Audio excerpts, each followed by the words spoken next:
los tratamientos antibióticos que podemos hacer es la cefalexina y la fosfomicina, que debe ser uno de los que usamos ustedes en monodosis.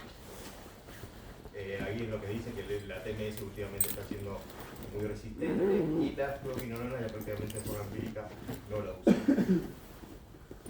Otra de las cistitis que tenemos es la micótica. La etiología va a ser la Candida albicans, la Candida gravata, criptococcus y la proteína inmunosupresor. Los factores de riesgo, la diabetes, uso prolongado de antibióticos, inmunosupresores, los cateterismos vesicales prolongados y son pacientes que son hospitalizados prolongados. Es rara de verla, no sé si alguno tuvo la suerte de verla. Los síntomas son iguales, es típico la cistitis. Yo tuve la suerte de ver un solo caso más en el hospital de San Isidro. El paciente era diabético, estaba internado, era inmunosupresivo y los síntomas iguales. Cultivos negativos, se le pidió para hongo, vino la cándida y lo diagnosticamos con la citoscopía. Otra más citoscopía, terminamos todas las linfas, todo como era, como si fueran entradas a un lugar lleno de litiasis, sin la característica típica más brillosa, y cuando las tocabas era como que se movilizaban y llegaban a obstruir muchas veces la sonda, que prácticamente lo que se dice acá en el slide. Los síntomas que acabo de decir, como la cistitis, hay que buscar los jugos más esos son, ¿no? Los jugos vesicales son las linfas que obstruyen la vejiga. El diagnóstico de cultivo hay que pedir que le hagan paracambia, aunque prácticamente en el fresco de orina del sedimento ellos van a ver un poco de linfa y muchas veces te lo cultivan en el laboratorio y son piolas. Tratamiento, y bueno, las medidas generales, los diabéticos controlar el tema de la glucemia, fluconazol oral, son pacientes inmunosuprimidos, así que con 40 miligramos vía oral lo vas llevando. Y la prevención, lo mismo que te estás generando, que haya una cistitis micótica, ¿no? El uso de antibióticos, el control estricto de la diabetes, los casos prolongados y la vigilancia en pacientes inmunocomprometidos. Virósica. No sé, está muy rara de tenerla en algún servicio, excepto que estén en algún lugar donde haya muchos trasplantes, ¿no? Si hay trasplante renal y demás, la van a encontrar. Es por el adenovirus y el papilomavirus, generalmente son en casos de inmunocomprometidos y muchos trasplantados. Raro, es una de las causas hemorrágicas que más que nada en los pacientes jóvenes y adultos jóvenes y siempre son trasplantados. Muy raro encontrársela, pero hay que saber que existe. El tratamiento siempre va a ser mejorar el tema de la inmunosupresión y con eso directamente calma todo lo que es la hematuria, si es que la lleva, o los síntomas irritativos. El tratamiento de prevención, por supuesto en toda esta cistitis, si la hemorragia es grande, ¿sí? Vamos a tener que agarrar y poner lavados vesicales, vamos a tener que manejar la hematuria. Un cuadro comparativo, pues se llevan a clase, ahí lo tienen, está bueno tenerlo, recordarlo. Todo esto está en las guías, la guía de la SAU, que hicimos con las intersociedades, con la SARI. Ahí lo pueden encontrar, se meten en la página, lo buscan en la parte de infectología, ahí están las guías, está todo el tratamiento, son 5 o 6 hojas, prácticamente lo que se dice en esta charla de ustedes. Otra de las cistitis que teníamos era la intersticial, habíamos dicho que teníamos una infecciosa, que hablábamos, la intersticial. La intersticial. El paciente que viene, generalmente es femenina. Bueno, doctor. Paciente que la vamos a tener múltiples veces, muchas veces ya tratada con tratamientos antibióticos previos. Paciente que no mejora con los tratamientos antibióticos, que es generalmente los síntomas son irritativos, de mucha disuria en el vaciado miccional, el tema de la cistitis intersticial. Esta paciente lo vamos a dar cuenta porque bueno, los reactivos son negativos. El paciente viene generalmente tiene la presión tipo A. La presión tipo A envuelve desde bipolaridad, agresivo, violento, sensible. Digamos, no el caso de nuestra paciente, pero generalmente engloba todo lo que es algo psicológico, ¿no? este tipo de paciente. Excepto que tengamos una endocrinopatía o una coragenopatía, que ahí sí tenemos una alteración de los glicosamínglicanos.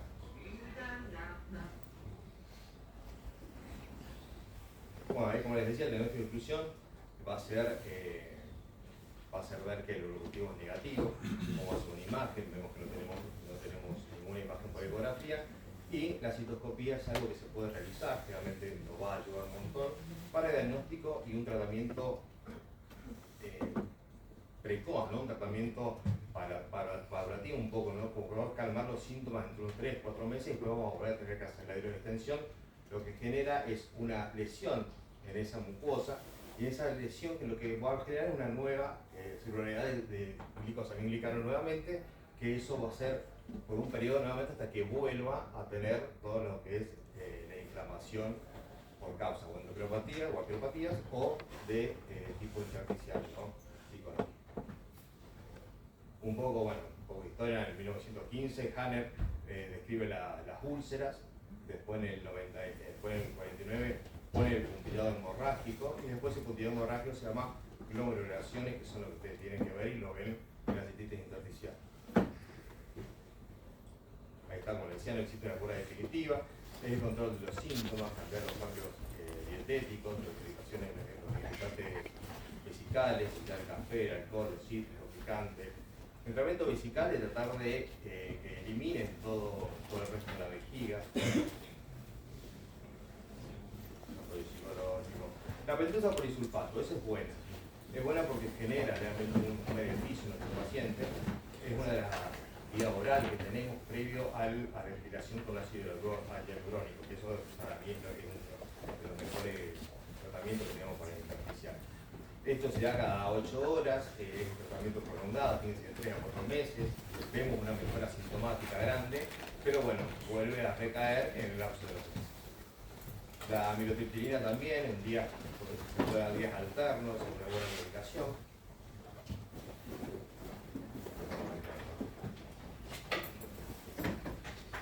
Las terapias intravesicales, las interacciones con lidocaína, esas generan una disminución de la sintomatología, pero vuelven muy rápido, ¿no? Y por ahí genera también mucha infección. En los casos que se hacían no había una buena respuesta con la lidocaína. Con la heparina tampoco lo generó, y el dimetilsulfato, la verdad que yo no llegué a realizarlo, pero los estudios hablan de que sí, que funciona bien con las inspiraciones semanales. Después, la neuromodulación del sacro está descrito que está mejor para la narcopresis, pero también funciona mucho para la cistitis intersticial. Un chip que pone en la parte del sacro, una estimulación, y va generando mejoras sintomáticas. Cirugía en casos muy extremos, cirugías parciales, en casos muy refractarios, y los bloqueantes de canales de sodio, son de fedepina y demás, ya anduvieron en el mercado, no funcionaron y están nuevamente en estudio. La clínica o irrádica, ¿no? Esta es fácil de diagnosticar, el paciente ya prácticamente viene por radioterapia de órganos pélvicos, próstata, vejiga, recto o ginecológico hermosísimo. Esto actúa de esa manera, directamente quemando los órganos pélvicos. Esto genera una fibrosis que es necrosis progresiva en la mucosa, y eso va a llegar a la hemorragia, a la hematuria y a la inflamación crónica de los tejidos. La clínica de hematuria macroscópica, manejar la hematuria macroscópica, como todas cistitis, los síntomas excitativos, y en casos graves puede llevar a la anemia, pero bueno, para que llegue a la anemia vamos a tener que manejar previamente o llegar a que no llegue esto únicamente por una internación, manejando toda la hematuria como ustedes ya lo conocen. Positivo negativo. Fíjense que están como 3 imágenes. La de la izquierda ya hay una úlcera, una necrosis con fibrosis, y las otras dos directamente prácticamente está muy lesionada. Cuando uno, no sé si tuvo la oportunidad de hacer ácido hialurónico, es muy bueno el resultado. Si vos le haces dos por semana, en 6 semanas, el resultado es buenísimo, tanto sintomático como después de la citoscopía control.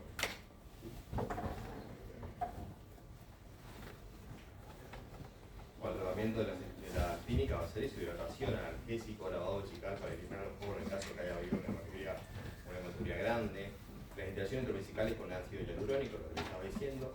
La oxigenoterapia con hiperbárica es bueno llevarlo a atmósferas negativas, eso va a disminuir la celularidad y va a generar una vuelta de estimulación de los policentos nuevamente. En casos que sea muy grande la embolización, como el caso de toda la cistitis, embolizar en caso que sea muy grande la hemorragia, y cectomía parcial en casos extremos. Por último, la medicamentosa, en pacientes que lo vamos a tener prácticamente con tratamiento que terápico, con la ciclofosfamida o con la quelotep, o también en tratamientos que sean muy prolongados, antibióticos prolongados, la rifampicina también puede ser uno de los casos. Entonces, bueno, los medicamentos se eliminan por vía urinaria en forma activa, como metabolismos tóxicos, esto supuesta la irrigación, la irrita el epitelio vesical, genera inflamación y es un daño agudo o crónico. Los fármacos son la ciclofosfamida, tienen un metabolismo que es la acroleína, que esa es la que va a generar la alteración en la mucosa, las perforaciones y la hemorragia. La teoterapia también se usa para los quimioterápicos, antibióticos para las medicinas, tiene que ser casos muy crónicos, y algunos inmunosupresores. Y esto es manejar, vamos a tener que manejar la hematuria en casos que se nos presente, y fijarnos antecedentes de los fármacos, la toxicidad vesical, hablar con el oncólogo, los casos que están usando la medicación. La citología nos va a mostrar parte del sangrado, las úlceras, que nos está quedando de hemorragia, y lo que es bueno por ahí es el MEDNA, que está bueno, que eso lo que hace es se administra junto con el ciclo de ciclofosfamida para neutralizar la acroleína, que es la sustancia que nos va a dar la mucosa vesical.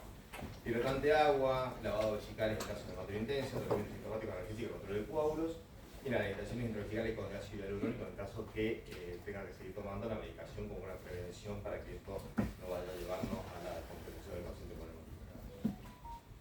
En el caso que la cistitis haya sido bacteriana y hayamos fracasado en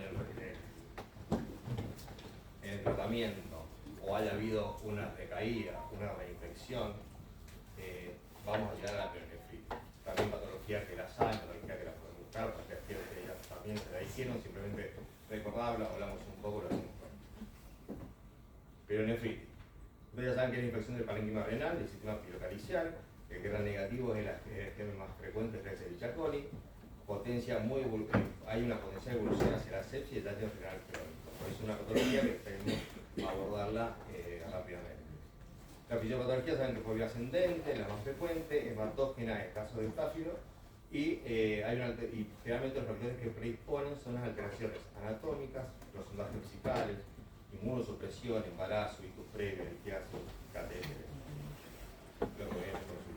Clasificación, algunas complicadas, crónicas, la enfisematosa y la sancogranomatosa. La pielonefritis ya saben cómo nos van a venir, prácticamente lo vemos al paciente, viene febril, con dolor, lumbar generalmente, con disuria, con agua arterial alterado, con presión elevada. Lo podemos diagnosticar con imagen o con tomografía. Sabemos que la ecografía no es lo mejor para evaluar la pielonefritis, pero sí, si tenemos la opción de tener la tomografía, es mucho más valiosa. En la pielonefritis, por vía ecográfica, podemos ver de un riñón normal hasta que haya un aumento del tamaño real, un engrosamiento uroarterial, una corteza parracheada, que vamos a ver como muy irregular, la pérdida de diferencia córtico-medular, y podemos ver área de hipoperfusión del Doppler. Ahí vemos algunas diferencias entre la corteza, algunos aumentos, y el hiperreflujo en la ecografía. En el TAC vamos a tener que hacerle todas fases sin contraste, la córtico-medular, la nefrográfica y la tardía. Ahí están las 4 fases que estamos muy relacionados a solicitar. ¿Y cuáles son los signos que vamos a tener tomográficamente? Riñón aumentado de tamaño, áreas de hipodensia en forma de cuña, áreas de hiperdensia que hablamos de hemorragia. Las zonas afectadas presentan menos realce que el resto del parénquima. Hay un engrosamiento de la fascia renal y una alteración de la grasa perineal o parafrenal, depende de dónde esté afectado. El paciente tiene una pielonefritis aguda de derecha y una pielonefritis crónica toda hacia izquierda. Hay un ataque de contraste con fases excretoras, sabemos que con una pielonefritis va a disminuir, va a ser mucho más lento que el paciente izquierdo. Acá en el riñón izquierdo que no aumentó tanto de tamaño, pero sí vemos unas áreas todas hipodensas que se van a ubicarse en toda forma aleatoria. Por esto es lo que tenemos que tratar de agarrar bien y tratar bien la pielonefritis para que no nos lleve a un absceso renal, ¿no? Tanto ecográficamente o por tomografía, lo que no nos queremos encontrar cuando vemos a nuestro paciente. El tratamiento de la pielonefritis va a ser, para la no complicada, la ciprofloxacina por lo general, entre 7 y 10 días. La no complicada puede ser un tratamiento ambulatorio, el paciente se puede ir a la casa con un tratamiento.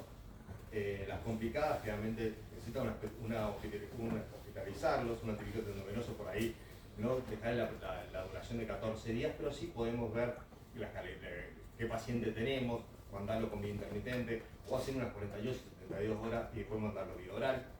En el caso de embarazo, también sabemos que tenemos que ser porforina o amoxiclavulánico, nonastinolona. Si tiene enfisematosa o santuroramatoso, el drenaje percutación en la epectomía va a ser el tratamiento que va a necesitar esta paciente, así que la gravedad es lo que va a llevar a la urgencia de la paciente. La periodontitis enfisematosa, la infección necrótica de riñón caracterizada por la presencia de gas en el interior del parénquima renal con los conductos excretorios y el espacio perirenal. Si esto evoluciona sin tratamiento, va a llevar un 80% de mortalidad, el coli es el más frecuente, la Klebsiella es la que le continúa y es una emergencia médica urológica. El diagnóstico depende del medio donde tengamos, vamos a poder usar una líquida urinaria que se ve bastante bien, un estudio ecográfico que no es lo que más nos va a representar, o un estudio tomográfico que es el gol estándar. El laboratorio, estos pacientes con periodontitis ya prácticamente enfisematosa tienen una alteración del estado de ácido base que nos va a ser notorio de la descompensación de nuestro paciente, se ponen acidóticos. El diagnóstico va a ser leucocitosis, trombocitopenia, alteración del equilibrio ácido base cuando le dije acidótico, hay una disfunción renal aguda y la hiperglucemia por la misma infección. La hematuria puede ser macromicroscópica, proteinuria por el daño renal. El cultivo siempre va a ser positivo, generalmente a Escherichia coli la mayor frecuencia. Pueden haber cultivos sin crecimiento bacteriano, o muchas veces lo que vemos como polimicrobianos. Esta es una radiografía, prácticamente ya está en desuso, no vimos árbol urinario, pero fíjense que bien se ve todo el gas distribuido en el parénquima. Bien, en este caso no se puede confundir, ¿no? Porque está muy bien marcado con todo lo que es la parte intestinal, está muy bien esa radiografía, pero no es algo que estemos usando prácticamente. La ecografía sí también nos puede mostrar eso, ecoforte localizado, ¿sí? Pero no es lo que más vamos a usar en estos momentos. Si bien se puede diagnosticar, pero es lo más frecuente. Lo que sí es el gol estándar y lo que vamos a usar para el tema del diagnóstico de la periodontitis más enfisematosa o en todas, es la tomografía. Esto va a definir el extenso del proceso, la presencia de limpio de espacio renal o perirenal para renal, o le vamos a dar una clasificación. La clasificación que vamos a usar es la reacción de Funk, que nos da 4 categorías. La 1 es la presencia de gas en el sistema colector, el 2 es el parénquima renal o el gas, el 3 lo vamos a ver en presencia en el espacio perirenal, 3B el gas en el espacio parrenal y el 4 en ambos riñones o en riñón 1. El tratamiento debe iniciarse precozmente como cualquier periodontitis aguda. La elección será empírica basada prácticamente en microorganismos, empírico y cultivos si tenemos. La nitrofuranoína fumicina no alcanza prácticamente la concentración del parénquima renal, por eso en este caso sí vamos a usar la fluoroquinolona o la TMS. Tratamiento vamos a hacer el manejo médico más drenaje endoscópico, esto lo hacen frecuentemente en sus servicios, o la nefrectomía de urgencia. En el tratamiento médico, la paciente tiene que estar bien para poder ser de alta, ustedes se dan cuenta qué paciente tiene, se dan cuenta si van a cumplir el tratamiento, pero generalmente tiene que ser premenopáusica, menor de 50 años, que no estén embarazadas, sin tus previas. Y el tratamiento se extracciona un gramo endovenoso cada 24 horas. Muchas pacientes sí se pueden poner una vía intermitente y volver a las casas. Si son alérgicos usamos beta-lactámico, la ciprofloxacina endovenosa puede ser una, sino con vía oral, pero con todo lo que son las pautas de alarma y todo lo que vaya disminuyendo todos los factores de riesgo, porque si no la vamos a tener de vuelta a las 24 o 48 horas de vuelta en el consultorio. El tratamiento médico, primero el control de glucemia. Si necesitamos internar a la paciente, vamos a hacer la corrección del equilibrio ácido-base si es necesario. La antibiótico-terapia con cetafidime se extracciona. Si son alérgicos a los beta-lactámicos, vamos a usar la ciprofloxacina. Amicacina en el caso que tengamos obstrucción de la vía urinaria. Y si son multiresistentes, los farmacopénicos, ¿sí? O en el caso, el piperacilina también es muy bueno. En el caso de que haya litiasis, le agregamos también la amicacina. Hay un cuadro comparativo, lo tiene, también está en las guías, le vuelvo a reiterar, en las guías de la SAI que se realizaron junto con el Comité de Infecto ya hace como 4 o 5 años, que están todos, donde van a seguir las preguntas, están todos los tratamientos ahí. Son 5 o 6 hojas para leer un rato. Bueno, después le hicimos un tratamiento médico a nuestra paciente, pero a la vez le hicimos un gammagrama y estuvimos viendo que sí tiene un buen funcionamiento del riñón, que se lo podemos salvar. Vamos a agarrar y vamos a poner el drenaje percutáneo, vamos a tratar de drenarle todo ese líquido. Sabemos que si le drenamos el líquido en un buen tiempo, con un buen tratamiento antibiótico, vamos a tardar, vamos a retrasar el riesgo renal para poder evitar la nefrectomía. Muchas veces necesitamos más de un drenaje, necesitamos un drenaje renal y uno parafrenal para poder drenarlo. Se lava generalmente, le podemos dar ampollas de gentamicina y lavarlo diariamente. En caso que nosotros hayamos visto que esto haya sido por una alteración de una estrechez ureteropiérica o una litiasis, fijarnos en el caso de hacer un drenaje interno para poder drenar las vías también cuando venimos en el paciente. Nefrectomía, en el caso que no se haya podido mejorar esto, hayamos perdido función renal alta, hacemos la nefrectomía de urgencia. Y si a las 48 ya no mejoró, nefrectomía. Si la paciente la llevamos a la casa y volvió con una fibra, nefrectomía, que es lo último que le queremos hacer, pero es lo que muchas veces es lo más recomendable. Y la xantogranulomatosa es una infección crónica de los riñones crononefróticos. Realmente son células xantogranulomatosa, son macrófagos con lípidos en la anatomía en la microscopía. Se confunde mutuamente con dolor, es expectante, es una cirugía complicada porque muchas veces estaban con fístulas. Esta es una última que se hizo en el servicio.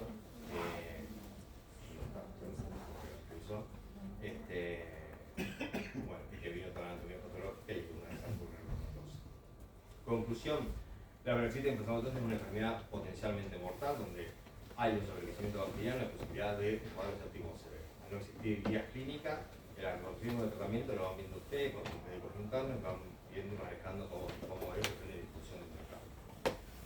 Es un tratamiento dinámico, no es estático, hay que ir viendo cómo va mejorando, el riñón, cómo va la paciente, cómo va empeorando.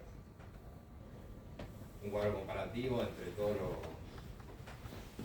la pielonefritis, también la tiene en la clase, también la van a llevar y también está en las guías. Y